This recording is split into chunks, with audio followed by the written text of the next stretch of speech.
Plenário conclui a análise de destaques polêmicos da reforma do ensino médio. Veja o caminho que a reforma da Previdência deve trilhar na Câmara antes de seguir para o Senado. E esta edição destaca também: no Conselho de Ética, relator sugere 4 meses de suspensão do mandato do deputado Jean Willis por cuspe em colega.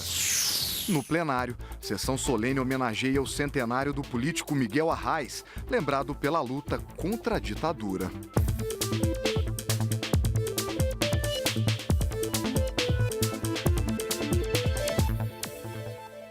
Boa noite. Em Brasília, 22 horas e 7 minutos. O Jornal da Câmara começa agora. O plenário conclui a análise da reforma do ensino médio. Na semana passada, foi aprovado o texto principal do projeto, elaborado a partir da medida provisória enviada pelo Palácio do Planalto. Nesta terça-feira, os deputados analisaram os destaques polêmicos da reforma. Nós conversamos agora com a repórter Dini Moraes, que fala ao vivo do Salão Verde e tem as informações. Boa noite, Dini. Quais foram os principais destaques aprovados? Boa noite, Marcelo. Olha, foram 6 horas só para votar esses trechos que poderiam fazer alterações no texto principal que foi aprovado na semana passada. Foram 10 pontos votados um a um, mas só 2 foram aprovados. Um diz respeito ao repasse que o governo federal vai fazer para as escolas implementarem o ensino integral. A proposta que chegou até aqui era de que esse repasse seria por até 10 anos e aqui no plenário da Câmara, então, foi retirado esse até e ficou, então, determinado que o governo federal vai ajudar essas escolas por 10 anos. A outra mudança diz respeito à sociologia e filosofia, que foram disciplinas que deixaram de ser obrigatórias com a edição da medida provisória. Agora, esse conteúdo volta, mas de uma forma diferente. Essa, inclusive, foi uma das polêmicas do dia. Vamos ver a reportagem.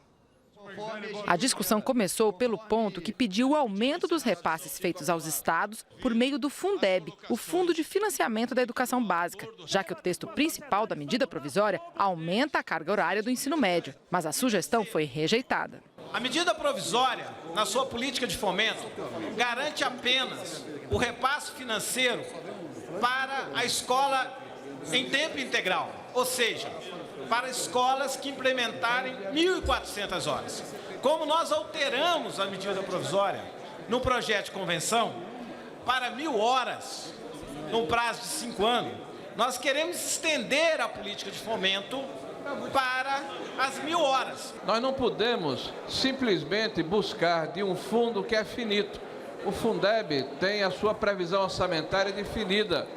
E ele serve justamente para suportar o financiamento de todo o ensino básico.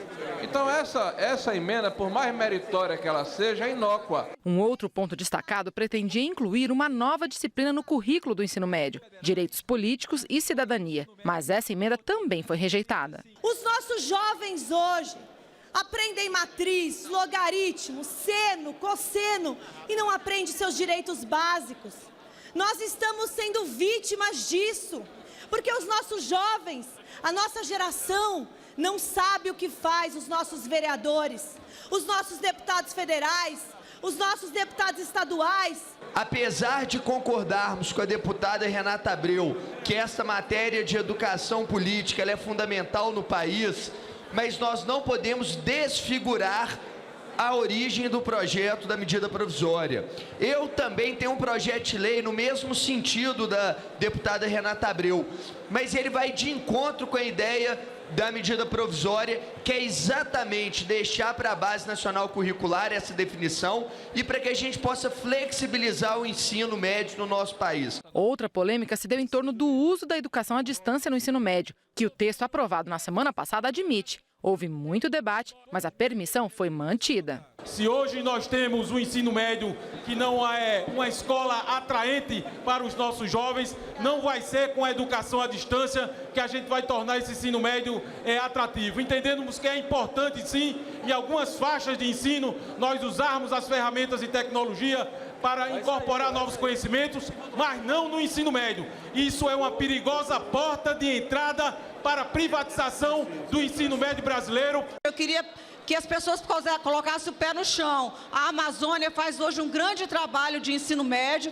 utilizando o recurso à distância. Inclusive, cirurgias são feitas utilizando o recurso à distância. A proposta aqui está vedando qualquer tipo de acordo para uma disciplina, para um estudo especial, utilizando essa tecnologia. Nós estamos querendo voltar para a Idade da Pedra. O debate também foi intenso quando os deputados analisaram a volta da obrigatoriedade das disciplinas de filosofia e sociologia nos 3 anos do ensino médio. Isso não foi aceito, mas os deputados aprovaram que os conteúdos de filosofia e sociologia devam ser dados junto com outras atividades, como nas aulas de história. Eles estão propondo a obrigatoriedade de sociologia e filosofia no 2º grau em função de doutrinação.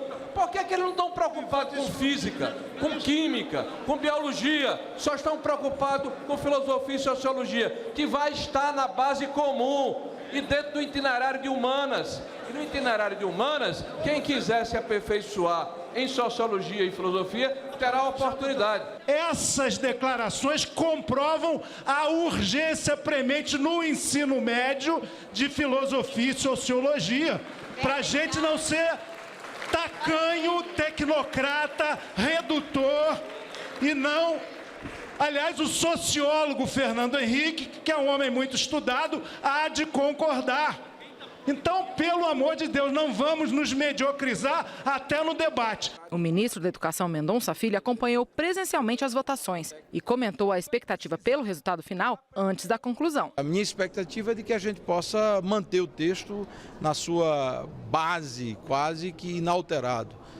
Houve algumas incorporações positivas por parte da comissão mista, que foram muito bem vistas pelo próprio Ministério da Educação, e a gente parte para adequar a educação de nível médio do Brasil ao que acontece no mundo todo. O Brasil produziu uma jabuticaba.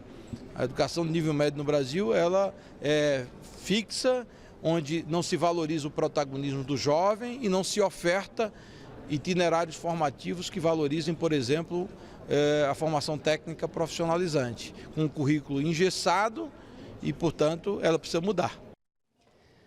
No fim, Marcelo, é só para a gente dar um resumo aí, a reforma do ensino médio ficou assim: ela aumenta a carga horária do estudante agora na escola, das atuais 4 horas por dia, primeiro para 5 horas diárias e depois para 7 horas diárias. Permite que o estudante escolha aí, então, quase metade do conteúdo, também permite o ensino à distância e que professores que, na verdade, de profissionais que tenham um profundo conhecimento numa área, o chamado notório saber, possam dar aula mesmo que não tenham formação. Olha, essa proposta agora vai para o Senado para depois só ir para a sanção presidencial e virar lei. A gente pode falar também de um outro ponto que teve bastante discussão aqui no Senado, é uma parte mais política, uma discussão mais política e é relacionada às denúncias feitas por diretores da construtora Odebrecht e aí causou várias polêmicas aqui entre os parlamentares. Vamos ver partes desses debates. Só uma saída para pacificar o Brasil. Essa saída se chama eleições diretas para presidente da República já. Não há outra saída. Esse governo não se estabilizará. Ele vai produzir mais e mais instabilidade e o desemprego está aumentando. E a economia está desandando. É completo desespero. Nós mostramos que somos um governo forte, com uma base forte. Votamos o pré-sal, que vai estimular o PIB ano que vem. Votamos a PEC do teto de gastos, confirmado hoje.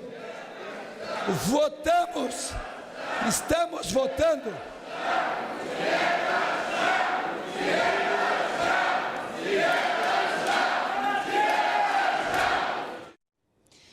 Vale só a gente falar um último pontinho aí, Marcelo, que agora no final da sessão teve uma grande polêmica a respeito daquela disputa entre taxistas e motoristas do Uber. Como não havia um consenso sobre um texto que faça a regulamentação aí do transporte individual de passageiros, o presidente da Câmara, o deputado Rodrigo Maia, decidiu criar uma comissão especial que funcione até o dia 30 de março e até lá, então, os deputados têm um tempo para decidir um texto, fazer um texto de consenso entre eles, para trazer aqui a votação do plenário da Câmara a respeito desse assunto. É com você, Marcelo. Tá ótimo, então. Muito obrigado, Dini. O Conselho de Ética da Câmara se reuniu hoje para discutir 2 processos contra deputados. Laerte Bessa e Jean Willis são acusados de quebra de decoro parlamentar. 2 casos com resultados diferentes. A acusação contra o deputado Jean Willis começa na votação do impeachment. O relator do caso é o deputado Ricardo Izar. Ele considerou Jean Willis culpado e sugeriu uma pena de 4 meses de suspensão do mandato. A pena, se a gente fosse seguir o regimento, seria a perda de mandato ou a segunda pena máxima, que seriam 6 meses de suspensão. Eu usei atenuantes, a gente levou em consideração o fato de que não foi premeditado, o fato das provocações constantes que ele vem sofrendo aqui na casa. E a gente levou isso como atenuantes da pena, na verdade. A gente reduziu a pena do que está prevista no regimento, porque o ato aconteceu e o ato é considerado quebra de decoro parlamentar. Punição rigorosíssima. Significa o deputado demitir a sua equipe, ficar sem poder exercer o mandato que a população lhe concedeu. Roubou? Não. Teve alguma conversa com empreiteira, qualquer que seja? Está na Lava Jato?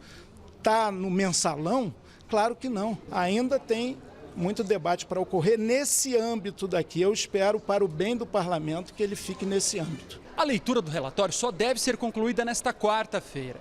Ainda haverá pedido de vista, ou seja, pode ser que a votação lá no Conselho de Ética fique para 2017. Se aprovado o relatório, ele vem a plenário. Aí sim vai ser dada a palavra final sobre o mandato do deputado Jean Willis. O segundo caso do dia foi o de Laerte Bessa, que reagiu em plenário ao ser barrado numa reunião com o governador de Brasília, Rodrigo Hollenberg. Eu tenho falado que o governador de Brasília é um grande maconheiro, um bandido. O relator foi o deputado Carlos Marum. Para ele, mesmo com xingamentos e ofensas, aquele foi um discurso político. A sugestão foi de arquivar o processo. 11 deputados concordaram e o processo foi encerrado. Uma sessão solene do plenário da Câmara homenageou o centenário de Miguel Arraes. O político pernambucano foi lembrado por sua luta contra a ditadura militar. Miguel Arraes nasceu em 1916 em Araripe, no sertão de Pernambuco, e morreu em 2005. Foi prefeito de Recife, deputado estadual, deputado federal e por 3 vezes governador de Pernambuco. Eu comecei a ter consciência política, consciência política eu tinha num certo sentido, um sentimento político, que me veio sobretudo na seca de 1932, quando eu vi gente morrendo de fome e com 15 anos de idade, 14, 15 anos de idade, ficava na porta da minha casa distribuindo bolacha de cego para milhares de pessoas que passavam por lá. Então eu não entendia aquilo era para mim uma brutalidade tal que ficou na minha cabeça. Após o golpe de 64, ficou preso por quase um ano na ilha de Fernando de Noronha.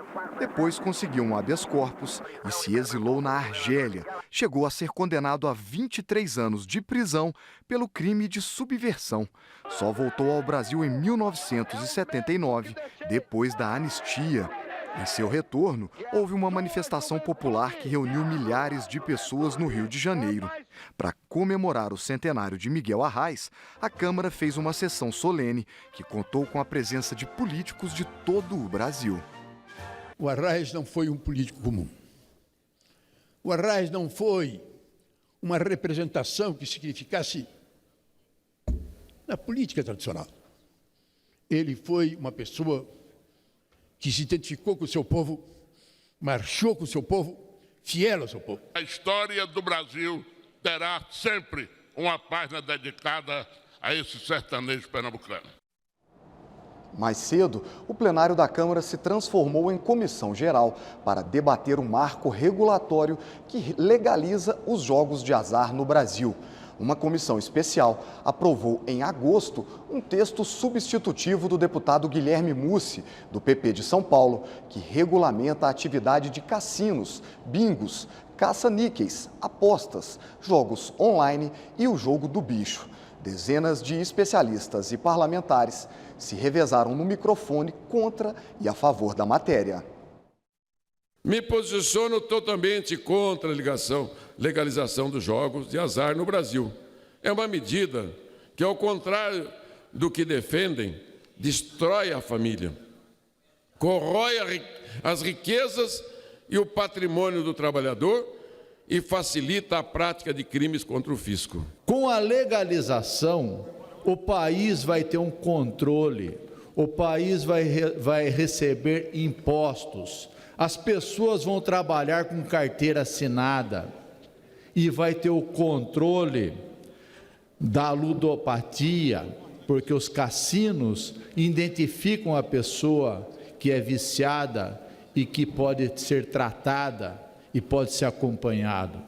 Com o cassino clandestino, isso não tem esse controle. O jogo sendo legalizado, vai acontecer uma mudança econômica, mas vai haver provavelmente uma grande destrutividade na saúde mental da população brasileira, que é o que acontece ao redor do mundo, as evidências estão nos estudos publicados. Nós temos hoje 500 mil pessoas nesta informalidade que não estão recolhendo INSS ao país, que poderiam ter sua carteira assinada de trabalho, estar contribuindo para o buraco da Previdência estar sendo melhorado. Este é o nosso temor. É o temor de que, em nome do momento de crise e sob o pretexto do momento de crise, a necessidade de geração de empregos, nós, de maneira assodada, façamos tramitar numa velocidade impressionante nesta casa uma proposta que depois haverá de trazer custos importantes, custos sociais para o país. Gera renda, sim. Como que não gera? Quantos vão trabalhar nos cassinos? Quantos vão trabalhar nos bingos? Já trabalhavam nos bingos. Nós estamos propondo uma renda 60% para a União, 20% para o Estado e 20% para o município. Como não vai render? Vai ter uma receita? Algum critica lavagem de dinheiro? E se era 10, 15 anos atrás? Hoje, com a informatização, é online, é na hora, a Receita pega a arrecadação na hora. A proposta de emenda à Constituição, que estabelece um teto para os gastos públicos pelos próximos 20 anos, foi aprovada nesta terça-feira em segundo turno pelo plenário do Senado. A matéria, que já havia sido aprovada pela Câmara em outubro, restringe o crescimento das despesas do governo federal à inflação do ano anterior. Ao longo do dia, em várias cidades do país, foram registrados protestos contra a aprovação da PEC, que deve ser promulgada em sessão do Congresso Nacional nesta quinta-feira. As comissões de Constituição e Justiça, a Comissão de Constituição e Justiça, deve votar amanhã, quarta-feira, o relatório favorável à admissibilidade da proposta de reforma da Previdência enviada pelo governo. Ontem, numa sessão marcada pela obstrução dos partidos de oposição, um pedido de vista adiou a votação por mais 2 sessões. Veja agora o caminho que a reforma deve percorrer na Câmara antes de chegar no Senado. A reforma da Previdência passa por 3 fases na Câmara. Primeiro, na Comissão de Constituição e Justiça, o que já começou. Se receber o ok, ela segue para uma comissão especial. Se aprovada, segue para o último ato. 2 votações em plenário. Na CCJ, o pedido de vista dura 2 sessões do plenário, que devem ser realizadas na terça e quarta. Com isso, a expectativa do governo é votar na tarde da quarta-feira na Comissão de Constituição e Justiça. Isso deve durar o dia todo e entrar noite adentro. Como há 66 integrantes, são necessários 34 votos para aprovar o relatório. Se aprovada, a reforma da Previdência segue para uma comissão especial. Ela é criada só para discutir esse tema e terá um prazo de até 40 sessões do plenário, ou seja, no mínimo 2 meses. Esse vai ser o tempo para discutir o conteúdo da proposta. Especialistas e representantes da sociedade são convidados para esse debate. Os deputados vão sugerir mudanças no texto, as chamadas emendas. Essa comissão tem cerca de 30 deputados. A aprovação depende do voto de metade mais um. Depois da comissão especial, a reforma segue para a última fase, o plenário da Câmara, onde a discussão é principalmente política. Todos os 513 deputados vão poder falar. Há diversos instrumentos para acelerar ou frear esse debate. Por isso, é provável que a discussão se estenda por alguns dias. Para aprovar a matéria, são necessários 308 votos em 2 diferentes votações. Do início ao fim, tudo isso vai levar meses. Depois disso, a reforma segue para o Senado Federal. Qual deve ser o objetivo das políticas culturais no Brasil de hoje? Essa foi a pergunta que um seminário realizado pela Comissão de Cultura da Câmara tentou responder nesta terça-feira. Para os participantes do seminário promovido pelas Comissões de Cultura e de Legislação Participativa, o Brasil vive um momento de crise e a cultura tem muito a dizer. Apesar da crise, ou até mesmo em função da crise institucional, política, moral, ética, que todos nós estamos imersos, há que se avançar em política pública na área da cultura.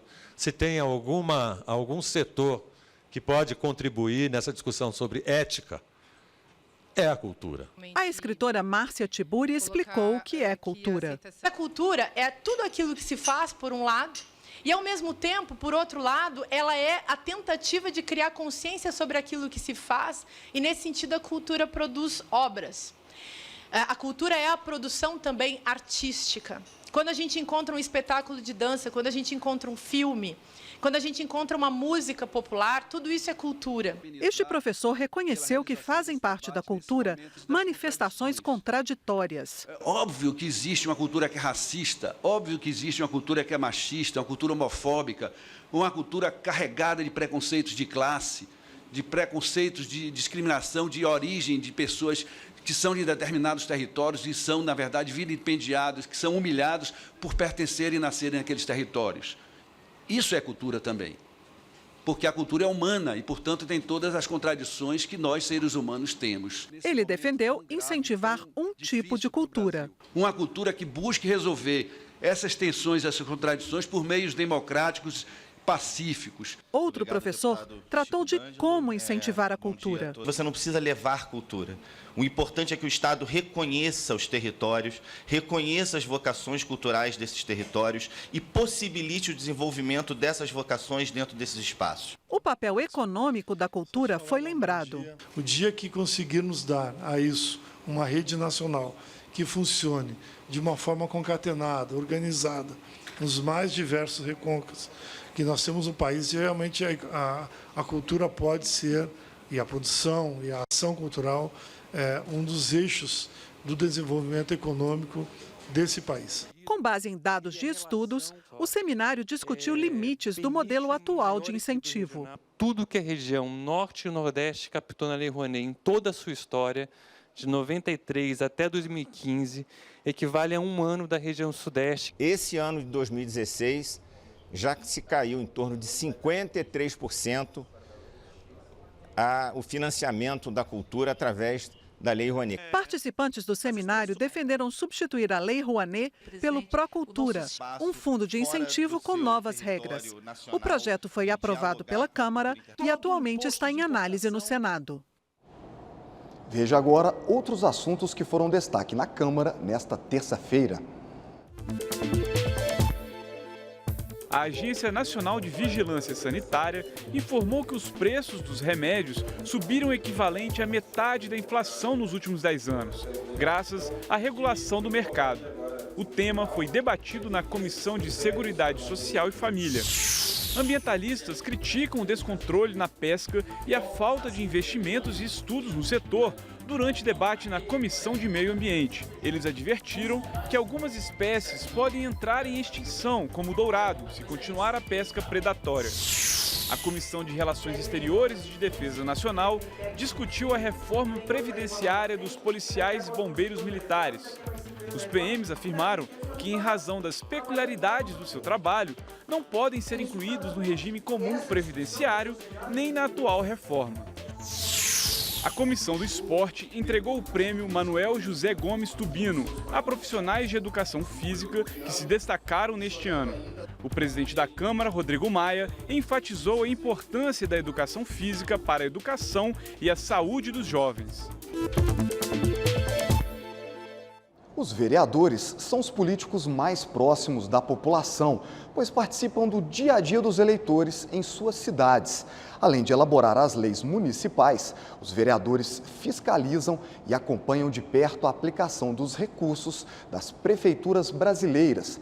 Existem no país mais de 5.500 municípios, que ao todo têm 52 mil vereadores. Para aproximá-los do Congresso Nacional, foi criada a Frente Parlamentar Mista pelo fortalecimento das câmaras municipais. A Frente Parlamentar conta com a participação de 289 deputados e 20 senadores e tem como objetivo principal o fortalecimento das câmaras municipais.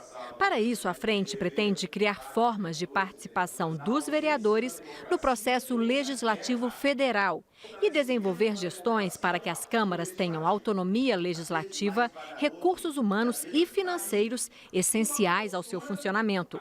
O deputado Domingos Sávio foi eleito presidente da Frente. As câmaras municipais têm que ser valorizadas e eu não vejo dúvida que a Câmara Federal tem que saber fazer isso no dia a dia.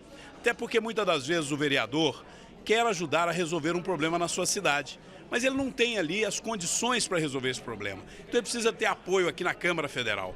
Esse é o espírito da Frente Parlamentar. O presidente da Associação Brasileira de Câmaras Municipais ressaltou a importância do legislativo municipal, onde a maioria dos parlamentares inicia seu aprendizado e sua carreira política. Nós temos alguns objetivos, mas os básicos, primeiramente, é fortalecer a causa municipalista aqui dentro do Congresso Nacional, já que é uma frente parlamentar mista, né? E também a gente inserir o vereador no contexto político nacional, né? Na medida em que nós criamos essa frente, que será o ponto de apoio que nós, vereadores do Brasil, teremos aqui no Congresso Nacional para trazer as aflições do povo brasileiro. Um canal de TV 100% voltado para o turismo, com foco nos destinos nacionais. Essa é a proposta da TV Trip Brasil, a primeira do gênero no país. A emissora de TV a cabo foi tema de uma audiência pública na Comissão de Turismo da Câmara. Está entrando no ar a TV Trip Brasil. O canal é dedicado a mostrar ao público as várias faces do turismo. Destinos, hospedagem, aventura, dicas, um cardápio de possibilidades para quem gosta de viajar, conhecer e aprender. O trabalho desenvolvido pelo canal foi apresentado nesta audiência pública na Comissão de Turismo. A TV Trip Brasil ela vem com um propósito bem definido, né? Nós temos um olhar para trazer os conteúdos brasileiros, uma produção brasileira, destinos brasileiros, 95% da nossa grade é voltada para o conteúdo brasileiro. O diretor da TV Trip Brasil explicou também que o canal já prepara a programação toda voltada para a América Latina, México e Estados Unidos. Para o presidente da Comissão de Turismo, é importante que as pessoas saibam que este é um canal feito por brasileiros e por quem acredita nessa atividade como lazer e também como potencial econômico. Foi feita uma pesquisa e qual é o maior sonho do brasileiro?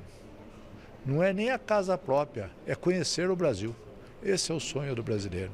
E agora, quando tem um veículo de comunicação que mostra os locais, o potencial do Brasil, isso fomenta o turismo, fortalece o turismo e o brasileiro vai ter a oportunidade de conhecer através da televisão uma escolha de um lugar que ele queira visitar. E esta edição termina agora. Para outras informações ou para rever nossas reportagens, é só acessar a nossa página na internet.